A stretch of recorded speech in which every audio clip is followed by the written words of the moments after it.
Welcome to New Directions with Polina Cosgrave, Grace Wilentz, and Chandrika Narayanan-Mohan, and brought to you by South Dublin Libraries as part of our Poetry Day Ireland celebrations. Be sure to check out the rest of our Poetry Day Ireland events throughout the whole day and watch back at any events you've missed at South Dublin Libraries YouTube channel. Your libraries may be closed, but we're still here with a whole range of library services, and you can join online right now at www.southdublinlibraries.ie. On behalf of South Dublin Libraries, please enjoy our Poetry Day Ireland events New Directions. I'm just going to briefly introduce our wonderful host, Chandrika. Chandrika Narayanan-Mohan, she/her, is a Dublin-based arts manager, writer, and performer from India. Her work has been published in Writing Home, the New Irish Poets from Dedalus Press, the Ireland Chair of Poetry, Hold Open the Door anthology by UCD Press, the Green Carnations, 25 Young LGBTQ+ Poets from Ireland anthology by Book Club Publishing, Banshee, Honest Ulsterman, Impossible Archetype, and Poetry Ireland Review. In 2020, Chandrika won third place in the Fingal Poetry Prize. Chandrika is the editor of Poetry Ireland's Trumpet Issue 9, book reviewer for Children's Books Ireland's Inish magazine. I'm going to hand you over to Chandrika. Hello, everyone, and welcome. My name is Chandrika Narayanan-Mohan, and thank you very much, Mark, for the wonderful introduction. Happy Poetry Day, Ireland. It is great to be sharing this wonderful event with all of you, thanks to South Dublin Libraries. So today, I'm really delighted to be talking to Polina Cosgrave and Grace Wilentz about their poetry collections. Polina Cosgrave's My Name Is was published by Dedalus Press, and The Limit of Light by Grace Wilentz, published by Gallery Books, both in 2020, a deeply strange year to have your very first poetry collection come out. So congratulations on achieving that, and very sorry we could not have a wonderful launch event in person to celebrate with you. So we're going to start the event with readings by all three of us. So I'll introduce each person in turn. They will do a reading, and then we will be chatting a bit about those collections. So we'll start with Paulina.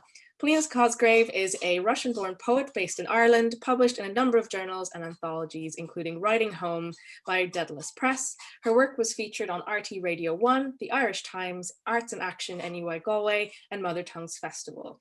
Paulina's debut poetry collection, My Name Is, was published by Dedalus Press in 2020. So over to you, Paulina. Hello, guys. Very happy to be with you here today.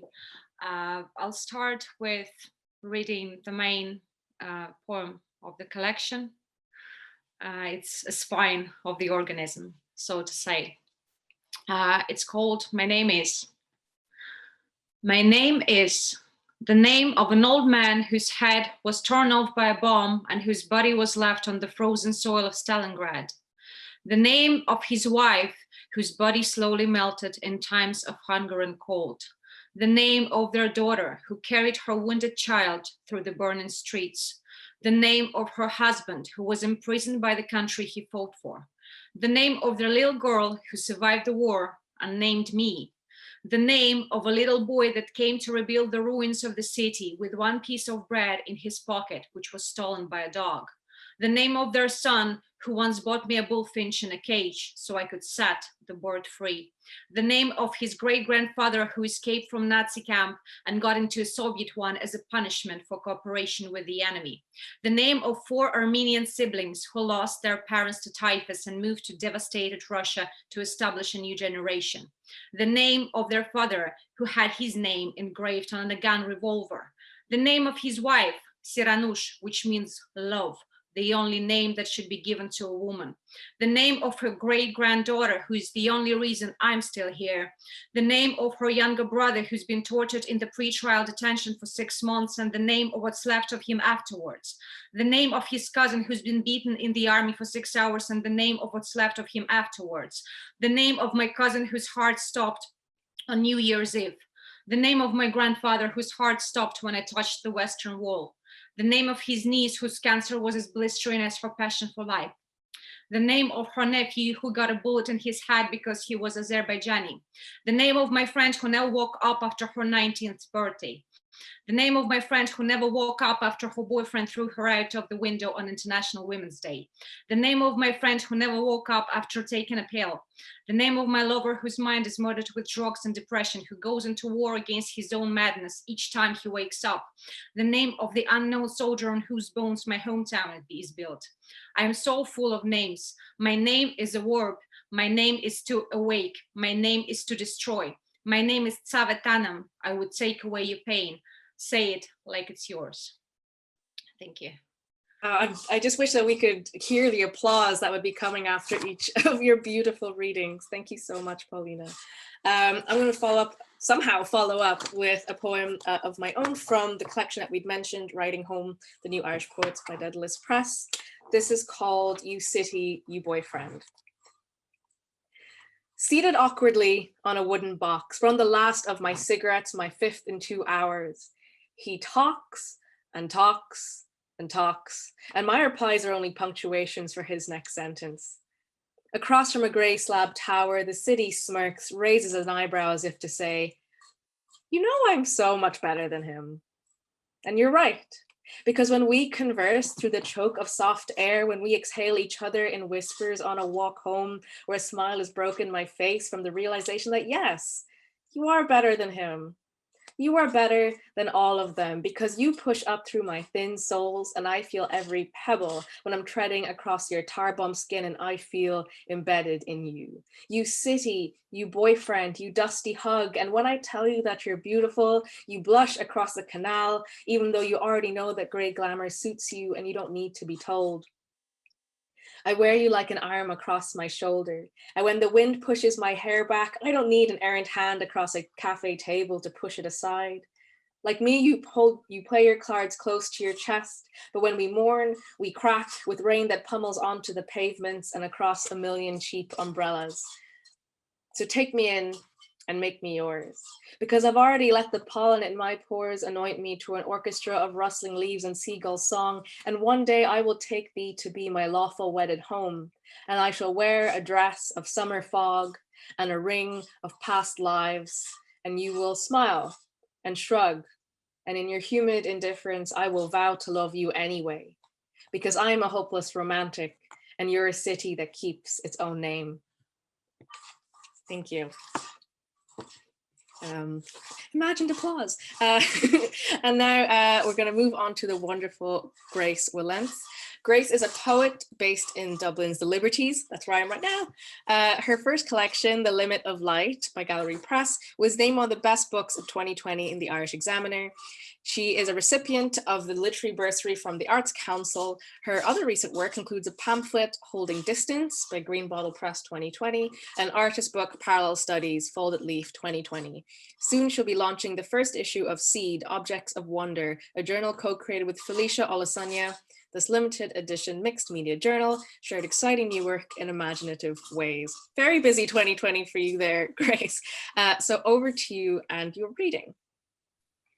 Ryan, thank you so much. And it's such a pleasure to be reading both of you. I know you both through your work, but it's just nice to see each other face to face and collaborate a little bit. And also just a huge thank you to the organizers of today's reading, especially Mark. You know, as Chandrika said, launching your book in 2020 is it's a pretty unusual time to put your work out into the world, and it's great to have this opportunity to share a little bit of it. So yeah, I really enjoyed listening to both your poems. I'm going to share one from my first collection, The Limit of Light, that also takes you on a bit of a journey. So this is The Story of My Neck. The story of my neck is the story of being a girl, watching a fluorescent bird striped by palm shadows, singing above a cool stream before it is shot by a man who believes he is impressive. The story of my neck is the story of walking away from a good opportunity, and then another and another. It is the story of my airbag not going off and locating my traps muscles, running in parallel, knowing them for the first time through pain. It is the story of seeing the delineation of a woman's Adam's apple as the pinnacle of beauty. The story of my neck is the story of suddenly only so many hours in the day, of being slowed and choosing slow. It is the tender application of touch to the throat, of cobra and downward dog, of making space inside the body, and then making more space. It is the story of a blazing sky that calls you to look up. It is the story of streams, the story of convergence, of delta, of flow and reverse flow, mixing waters. Thank you so much, Grace, and thank you, Paulina, as well. I wish I could hear these in person. It's so wonderful to hear you read your own work, and it's fantastic to hear you. So we're going to have a little bit of a chat about your collections, and then another set of readings, and then more chats, which will be very exciting. So yeah, I suppose my first question that I have for you both is, what is the journey that you take us through with these collections? So I know, I mean, Grace, at least my personal reaction to your collection, even from one of the first poems, it feels like you're opening this box of memories, and it feels like you're really invited into sort of, yeah, this space, this almost like this attic of memories, and it's very sensory, and it feels like you're living through them, and it feels like your poems situate us very deeply in these memories. And Paulina, sort of, I feel that we're invited through your poems into so many specific life experiences and moments that are so full of love, but also brutality and the violence that kind of bubbles under life in so many ways. Yeah, and I feel that both of your collections address geographical and emotional journeys. The three of us come from, you know, different backgrounds, and we're now in Ireland, but we have a whole history behind us and other versions of ourselves, I suppose. So it's a very long introduction. So my question, I suppose, is, what is the journey of your life that you take us through these collections, but also the journey of writing that? Because I know those might not be the same thing necessarily. Grace, if you want to start with you. Yeah, no problem. Yeah, I guess there's kind of no hiding. I mean, in the book, my work is very autobiographical. And I don't know that I set out, I'm a very private person, so it's very strange for me to have work that kind of is so open about my life, but it's what I know. And as well, like the first 18 years of my life, I lost both my parents, and it's something that really shaped who I am. I mean, a lot of the work I do is informed by a time in my life of, a shifting or non-existent at times safety net. And I think it informs my politics and my creativity and my view in the world. And in some ways I kind of felt like I had to write this book before I could write anything else. So definitely a lot of it is autobiographical. There's a lot of grief there, but I hope it's counterbalanced by a real sense of resilience. I think, and I feel this in Paulina's work as well, that it's through being challenged that we kind of know the measure of our own strength. So yeah, I hope that helps to answer that question.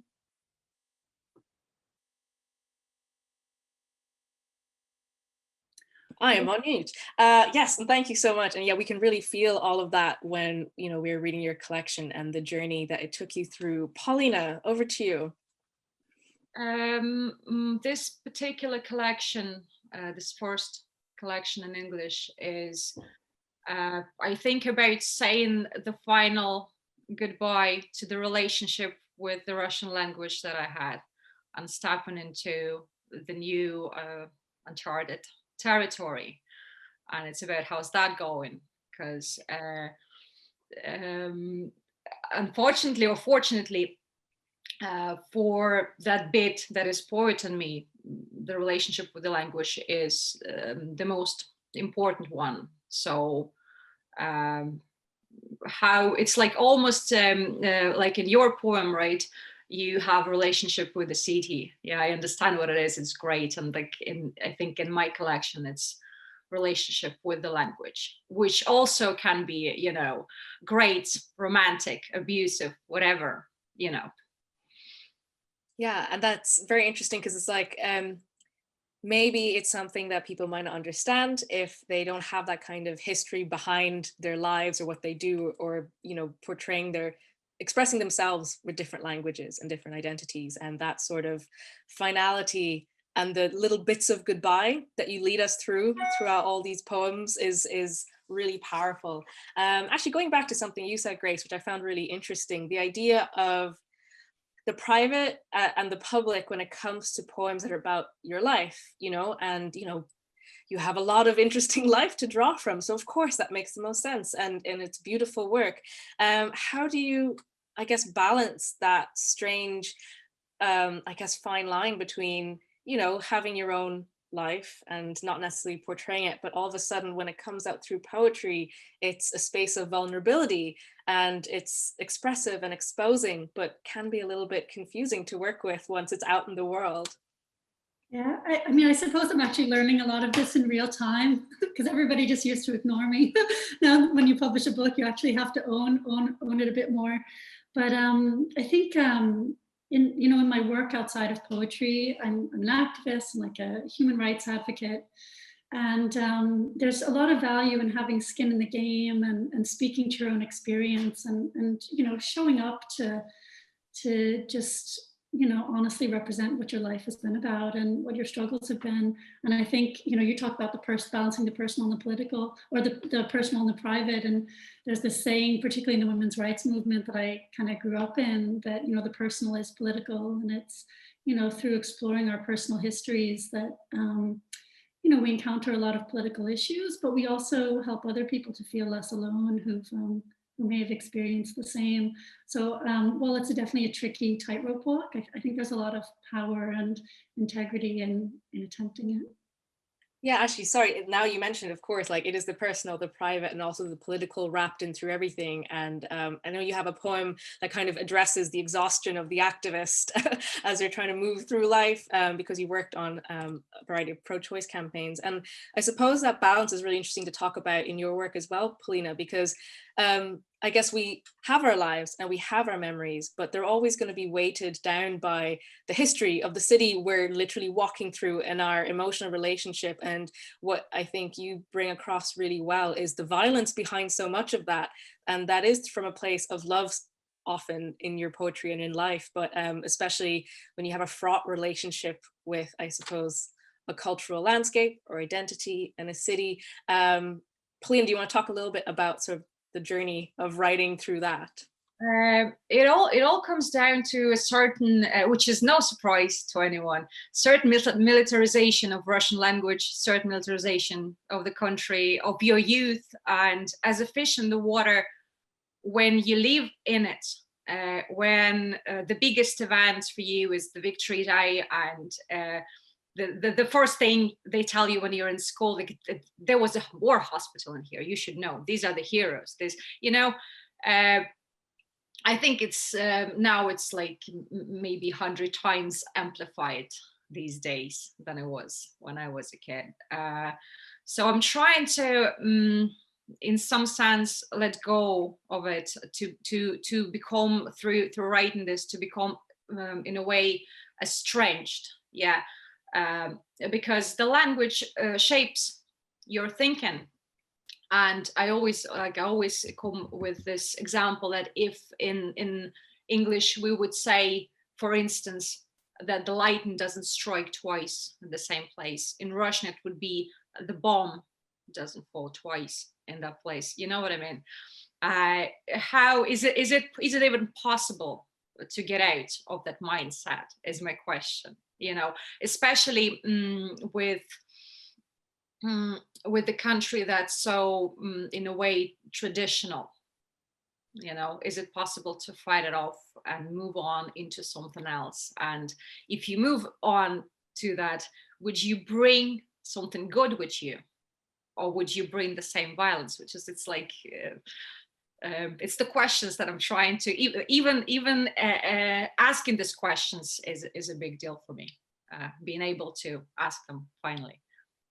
And like, I suppose, and your background in sort of your academic background in linguistics, I think adds a layer onto that, as well as just your lived experience. And it is interesting just because, well, language carries the customs, the attitudes, and the trauma of a country with it. And so I understand, like, it's very interesting to see you work through that in your poetry. So that's a really great point.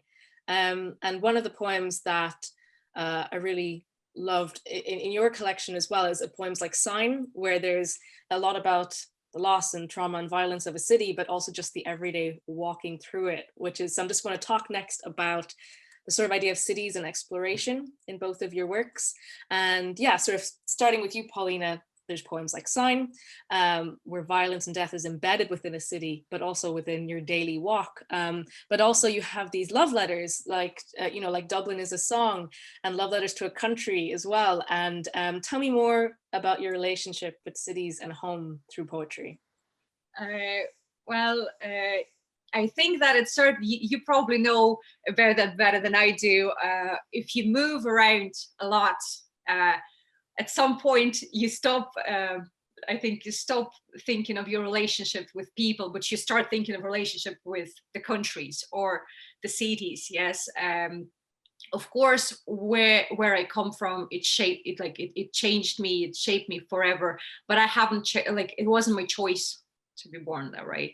And here I am by choice, and it's a different story when you're choosing something. You know why, you know what features attracted you. I suppose, of course, Ireland has its own tragedies, and in some way, the closest to my native town I felt, it was when I visited Belfast. Every time I'm there, I'm like, yeah, I can feel this in the air. It's the same thing, it's the same atmosphere.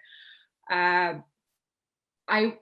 have it. There is very strange power in actually owning the narrative where you come from. It doesn't matter how bad it is. There is still, even in the worst kind of childhood, there probably still is some great moments that we can hold on to. As Grace said about the resilience, they help us get through the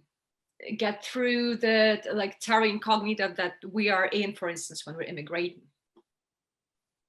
Yeah, that's a fantastic point to make, and it's really interesting to see that coming through your work, and especially when you move to another country and you feel another city or space resonate with somewhere that you just weren't sure you're going to feel, that sort of friction in the air and that strange familiarity that you're not sure what to do with sometimes, is always interesting. And writing about cities is something very close to my heart as well, as a migrant, that like you said, Paulina, it's for me anyway, it's how I become attached to a country, is through cities, sometimes, often less than people. And Grace, in your poems, I noticed that there's a real sense of exploration about cities, and they're very much there, in my opinion anyway, for the body and life to explore and trace their way through them, I suppose. And looking at the different poems that you write about the city, like the sort of contemplative hush that comes with The First Night of Spring, The West Village, the poems that wander through parts of Ireland, like, wandering through the Coombe or a Chipper in Derry. So tell me about your relationship with cities and home through your work. Yeah, I'm a pretty urban girl. I grew up in Greenwich Village. My dad ran a bookstore during the beat scene in the village. So I don't know, it was just always kind of a part of my life, not only a value on literature, but also, I don't know, just like a sense of artists being a part of a larger community, and the city being a hub for a lot of people who might not, feel like they belong elsewhere. There's a lot of solitary wanderings through cities. Being a writer, you have to love a bit of solitude to get your work done. So I do love, to this day, a solitary walk. And I think I scared my mother a lot when I was, a teenager, because I loved wandering through the city at night. But of course, you you worry about your adolescent child wandering, through the streets. The city is a real source of inspiration for me. Also, when I came here, I had such complications with my visa for many years, and, found a lot of times, I'd be out and about when everybody else is at work and has a clear routine. And it's sort of, how do you make that for yourself? How do you structure your day? How do you make yourself a part of something when it's so hard to find an open door? And I think there are so many ways that the city and all of its people and public spaces can create that space where you can, find your own sense of home and belonging. That's brilliant, Grace. And I feel like this is one of the few rooms, I suppose, where you'll find two people sympathetically nodding with you in a way that we really understand about visas and immigration and work permits. I suppose as writers from different backgrounds, we're often in rooms where no one really knows or understands. No, we get it. I myself was in a 4-month limbo myself. And yes, it does change the way you treat a city and how it accepts you, and you have to find your own niche and community somehow, and that is a challenge. I mean, community is a huge challenge with you know, people like us that might come from other places. And I suppose as a total offside thing to say, like, well, the writing community has been a place where you know, your collections like yours can be published and we can read and explore these experiences in the literary sphere. And it's a really important thing to have. I think it's time for our next round of readings. If you would like to start, Grace, and then we'll move on to Paulina and then some more chats. That sounds great. Thank you so much. So the next poem I wanted to hop to is handwriting. So I guess I'll just preface this by saying, like, I've been a writer as long as I can remember. I just always loved the feeling of writing. And when I was a kid, I went from a New York City public school to, I got a scholarship to a private school, and you weren't allowed to hand in your assignments unless they were in cursive, and I didn't know how to write in cursive. So I would have to come into school an hour before everybody else and learn cursive, like one letter at a time, which sounds like punishment, like you think of Bart Simpson, like writing the same sentence over and over on the blackboard. But I loved it. I loved being in the quiet room, just, you know, writing these letters over and over again, the feeling of the pen in hand. So this is handwriting. It took all my focus and patience to learn to write in script. Hours of practice, rising early to sit alone in the classroom, tracing a letter again and again, knowing the room's 4 walls and the silence, and understanding that I had to catch up. In private school, you do not print. It was this routine of rising early to practice alone, through which I felt each letter's form slope into meaning. I continued my task of tracing the letter. Since that one's short, I might just give you one other quick one, if that's okay. Pre-lockdown days, I had the great fortune of doing a short writer's residency, not so short, for a month in Iceland, where there was all this expansive silence. And this is a poem about some of the experiences I encountered there. So this is Wild Horses. I got stuck on the moor. 30 wild horses by the bridge. I couldn't pass. I was looking out to sea when suddenly a long sweeping line before me, our gazes matched. I stopped, they stopped. A mare approached me, then a foal. She sniffed me so close, her velvet nose brushed my hand. And then we passed, a slow procession against the stillness of the mountain. That's so beautiful. Thank you.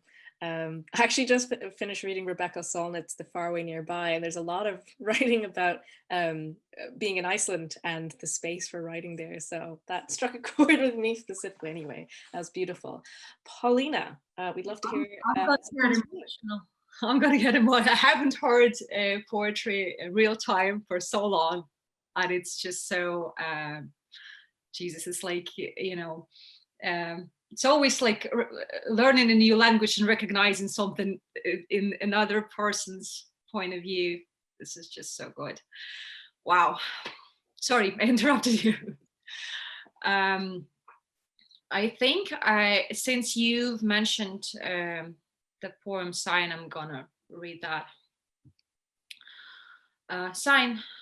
As a big orange of twilight shattered the sky above us into a dozen glassy clouds, each returning the warmth into our eyes, we just standing there, not blinking, not breathing, afraid to miss the last glare of sun reflected on silver roofs, beams jumping off main green tank guns on the marble pedestals, dappled light on the shoulders of stone soldiers. There was a time when I thought there is nothing much going in this city. Please don't walk through the mass grave. Life is never lost. It always returns to where it belongs, even if you're not part of it anymore. This is just, trying to understand if and how it is possible that 1 million people live on the side of one of the biggest, bloodiest battles of humanity, So, because something that we should have rebuilt the city, and maybe it was the right type of thinking. Though again, I've been to Hiroshima. It stands and it's beautiful, and and the hawks are flying in the sky. So, this one is a short poem called Tattoo. Homeland is tattooed on my skin, and the picture is changing in real time. Here is my school friend's fresh grave. Here is yesterday's theater student in a prison transport vehicle. Here are the ashes of Siberian forests. Here are the history books being rewritten. And here is the apple tree in my parents' garden blossoming, just like any other year. And it's my favorite part of the tattoo. One day I'll have the rest of it removed. That's beautiful, Paulina. And it's, I love the balance between this deep, deep love, but also violence and, traumatic history that kind of weaves its way so seamlessly through your work, to give us this amazing, very comprehensive view of a moment and everything that lies behind it. It's beautiful. I forgot to do a reading because I was so enamored with yours. I was like, oh, I have to do one as well. So I will do 2 short poems. This is called Ararat. My mother is a Bible. She inks her sadness into uniform lines that I reach for in the comfort of darkness to trace fingers along familiar choices. My mother is a prayer. She becomes the psalms I chew over dinner, the repetition in my fury, the snarl in my hair. My mother is risen. She holds aloft a tumor the size of a cathedral in gold mosaic, radiation like sunshine warm with blood. My mother is a prophecy. She screams across the desert, her tongue a testament, as she teeters above the memory of a deluge. And I have one more about my mother. Poems about my mother win prizes and get published. So I'm like, thanks, Mom. I appreciate your contribution to my literary career. She's obviously the best muse I could possibly have. This is called Stargazing with My Mother. We've seen stars fall before, she says over the phone, as we peer out over rooftops from different sides of Europe, looking for a blip or a spark against the blue, trying not to mistake a rocket for a star. You need binoculars, she says, and I remember how she demonstrated before handing me a pair as the Hale-Bopp comet blazed across a New Delhi sky. Look, over there, she exclaimed one time, pointing to a needle streak of white as we stood outside a Swiss hotel, not caring what people would think of 2 Indian women gazing upwards into the night. Thank you. Okay, MC hat back on. Oh, it is very, very nice to hear you all reading your work. And yeah, happy Poetry Day, Ireland. What a wonderful day. And for everyone to be hearing so much poetry in one day, I feel will be very medicinal and healing and cathartic for everyone watching this, but also all the other amazing events today. Okay, so back to chatting about your beautiful collections. I want to talk about one thing kind of specifically, which is this idea of names and naming, because you both have very powerful poems in your collections, pure coincidence that really address this very explicitly. So Polina, you already recited yours, the poem My Name Is, which is what your collection is named about. And then Grace, you have a poem called Matryoshka, which is full of, I guess, the secret histories contained within a name and the stories that lie behind it. And I suppose I'd love for us to talk a little bit about the weight of naming, the weight, sort of the heaviness behind things like names and how you convey them through your poetry. And sometimes the way that the further back you go through naming and through history, the more you both find yourself and lose yourself more at the same time in a way. Grace, we'll start with you. Tell me a bit about how you've worked with this, I guess, this topic or this theme in your poetry. Yeah, so it's interesting. Matryoshka was a poem that I started writing, like, I think 4 years before it was published. And my now publisher, Peter Fallon, had seen some of my work in the Irish Times, and he said, look, let's have a meeting. I'm interested in your work. Show me a bit more. I'd like to, I'd like to read it. And so we met, and he gave me some edits and talked to me about my work. And I was really grateful to have him engaging with my work. But it's interesting, he read an early draft of this and he said, this poem isn't about what it's about. And I was like, oh, this person knows that I'm hiding. Like, and sometimes in work, it's very hard to dig deep into the things that are challenging. And it was a poem about, my ancestry, but like nothing in particular. And I realized, it was sort of a challenge to me to figure out what that poem was actually about. And so it required some family research, like many names in the US were changed to Ellis Island, and understanding, what your real name is and where you come from, particularly for like, I'm of Jewish, like Litvak, Ashkenazi Jewish descent. Which are like Jews from Lithuania, Latvia. It's not always terribly clear because there are a lot of shifting borders, right? And there are a lot of records that have been destroyed. So the poem was really kind of going back into what sort of records and stories and mythology we do have. And then sort of the family stories about, a grandmother who I'd never met, but was sort of named for, excuse me, frog in my throat. And the coding of those names within my name, like, both myself and my brother both have, I don't tell the people this a lot, but both have Christian names. And I think it was in part because my father grew up in the US with an awareness that, like, if his kids had Irish first names and Jewish surnames, they'd never get jobs. And like, I'm very lucky to live in a world that in many ways is very different from that. And yet this idea of having to maybe sever a part of yourself from your culture, from who you are, if you want to continue surviving and existing in the world as it presents itself to you. So yeah, that was a lot of what was going on. And for me, those questions kind of raise old biblical stories, like of Moses being sent down the river in a basket to ensure his survival. So there's a lot there. There are a lot of layers. That's fantastic. I mean, that's always the best thing about a poem. Is it about what it's about, really? And then, the more we can sit with it and also hear it read out and hear from the authors themselves, it gives us this amazing depth, and we can really, I guess, explore those stories behind them and find that we probably relate more to a lot of these poems than we realize once we sort of read between the lines a bit. And Polina, it'd be great to hear a bit about yours, and especially because you named your collection after this poem, My Name Is. It's quite a statement, it's a reclamation. So yeah, tell me about how you've worked with naming and identity through your poetry. Well, I think it's all about realizing that you're part of something bigger and much more important than yourself, I think.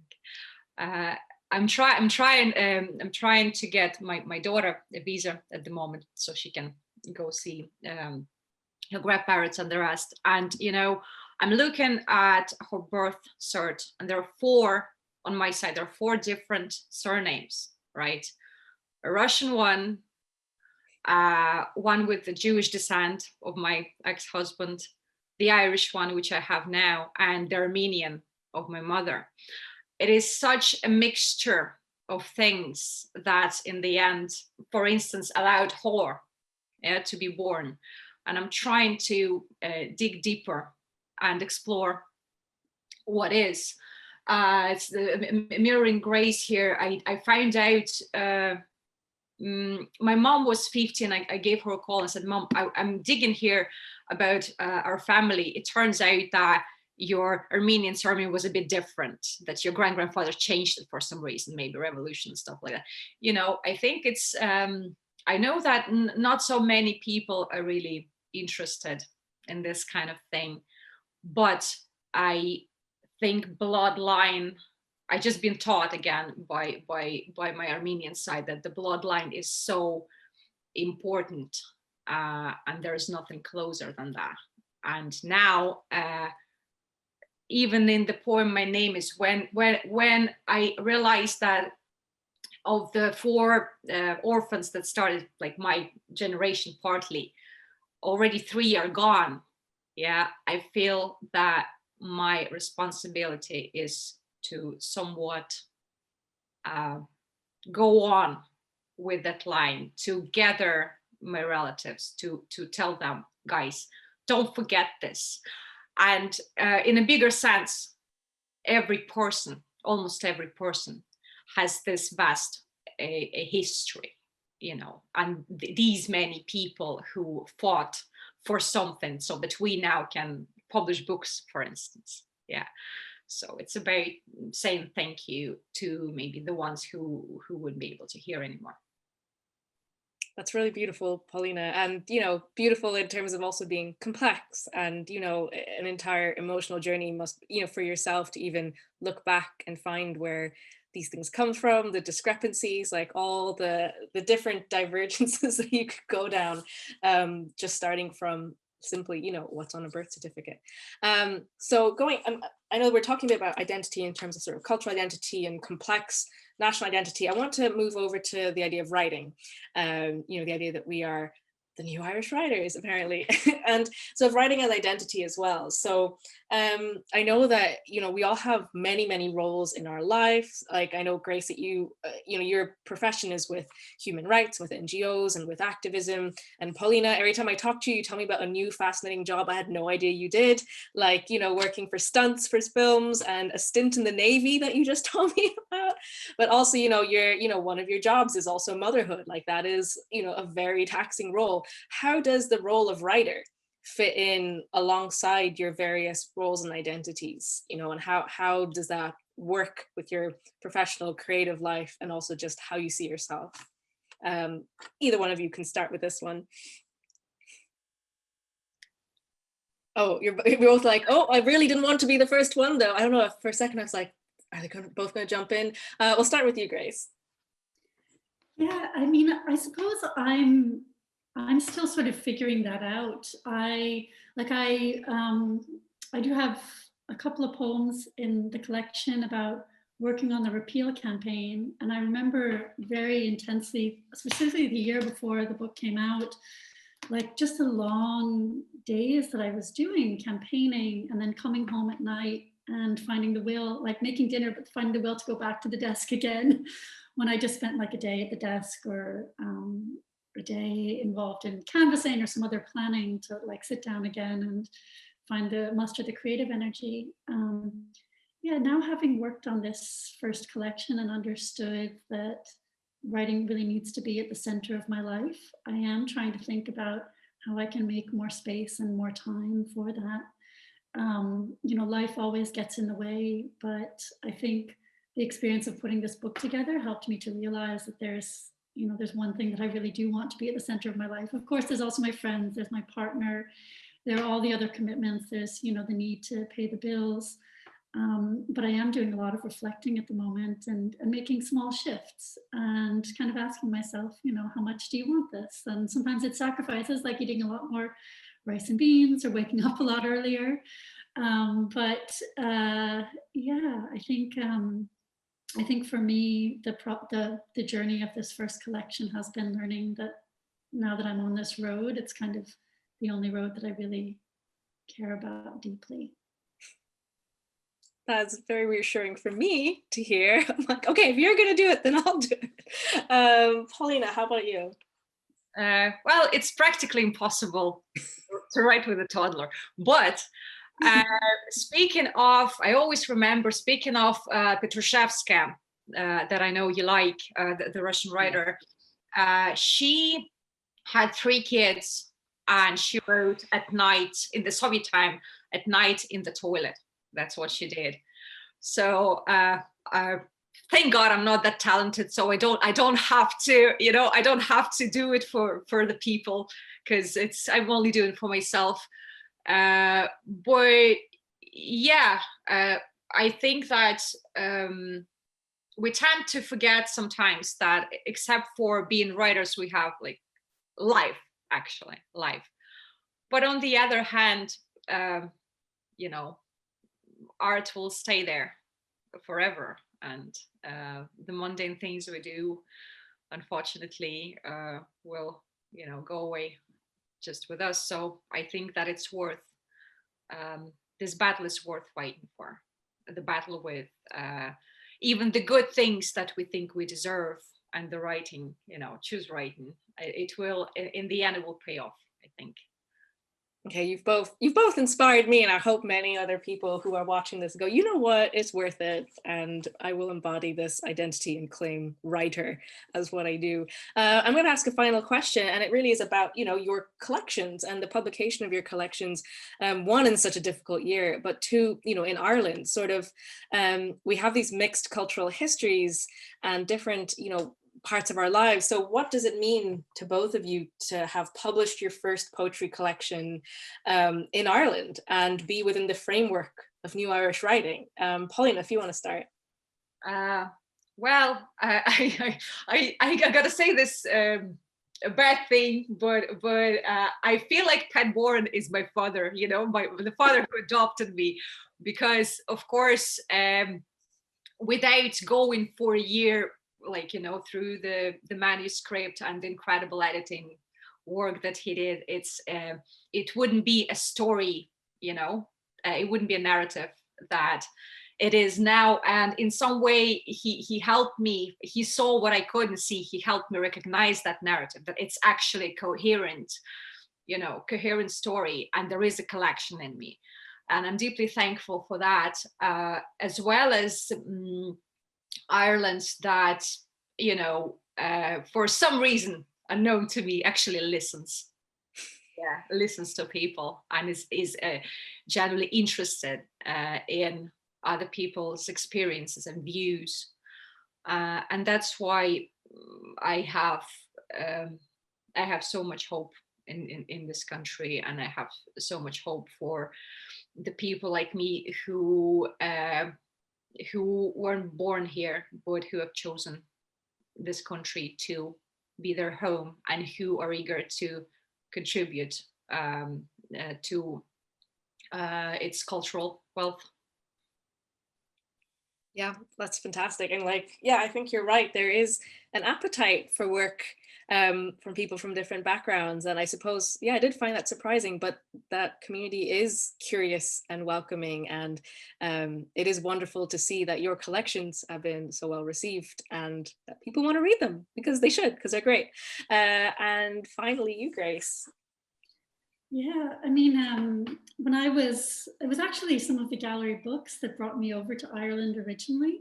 I came to Dublin one summer to read John Banville and Marina Carr, and just fell in love with the place. And, you know, naively moved over with no job and no visa. It took me a few years to figure it out, but it was really falling in love with those books that brought me over. And when I was a university student, I wrote my thesis on the work of Maeve McGuckian, who is also a gallery poet. And I remember I'd look at all her books and be like, someday, like maybe I could be, you know, have one of these beautiful, elegant books and publish with them. And I think coming here, you know, I did realize I've been here for 15 years. I don't feel very New Irish. I feel like I've been around forever. But yeah, I like when I came in on the scene, I didn't see people with, you know, surnames like mine getting published. Or I'd go through anthologies and I'd think, like, you know, I think they're very, and like the work, it's not a reflection of the work. The work is wonderful, but there was just nobody like me. And it's funny, like, I think I probably am the first person who's not of Irish descent or born in Ireland to be published with gallery. But in a way, I'm not sure it's all that new. Like, I look at Nuala O'Connell, I think was born in Manchester. Like Peter Fallon, who's my editor, I think was born in Germany. I think we have these funny like myths and contradictions when it comes to migration. It's like it's this new thing in Ireland, and yet it's kind of always been here. And yes, there are very distinct trends in migration and influxes, but in some ways we're part of a story that's actually a very old story.